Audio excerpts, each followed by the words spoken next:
So I fly to Arizona Christmas because, and my mother owns a pet shop, so I'm flying into Arizona, and in fact, went to visit my grandmother, who's 92 years old and still drives. This is a, yeah, oh sure, you applaud. That's what people do. They go, oh yeah, God love her, she still drives, but nobody will get in the car with her. So my mother gives my grandmother this dog. Now, my mother owns this pet shop, it's a true story, and she had gotten in her pet shop this Yorkshire Terrier, which are about this big, and it just shakes. It's got this affliction, so she couldn't sell it. I don't know what it is. I don't know. It just, the dog's happy as can be. The dog doesn't know it's shaking. It just shakes. Maybe someone said to it at one point, shake, and never told it to stop. I don't know. So my mother gives it to my grandmother because it's a perfect match. This way my grandmother can love the dog gives my grandmother love, and the dog just shakes, and my grandmother shakes, so no one knows what's going on.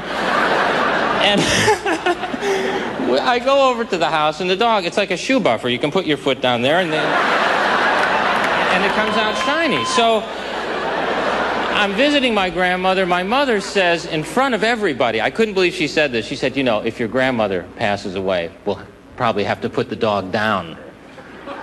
Now, I had never seen the dog stop shaking till that very moment. You know, that dog went, what? What did you say? This is like now a perfect nurse for my grandmother, because if my grandmother ever does just fall, that dog's going to be pounding her chest going, get up, get up. The worst thing I ever had to do to him, I had him neutered, and you guys know what I'm talking about. The vet said, you got to do it. He was 10 years old. He said, you got to neuter this dog. And, you know, it's just not something a guy wants to do to another guy. You know, I said to the vet, just cut his nails and let's work our way up slowly, all right? It was a horrible thing. I brought him home. He went to lick himself. There was nothing there. Do you understand?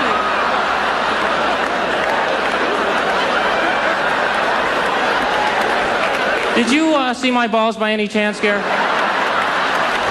Wait, all right, wait. I was in the yard. I had him in the yard. Then I got in the car. I had him in the car. Then I fell asleep for a second, and now I have no balls. Where are my balls? I'm not going in the car anymore. It's a great way to break the dog of going in the car, because now you go, want to go in the car? Oh, no, that's all right, Garry. I'll just run up and down the hallway here. I'm fine. You don't worry about a thing. They're gross, and they drink out of the toilet. Do you think when you're going to the bathroom, your dog's thinking, hey, hey, hey, I drink out of that thing? Why don't you just go in my dish and save yourself a walk down the hallway? I love you all. Please contribute to Comic Relief and enjoy the rest of the show.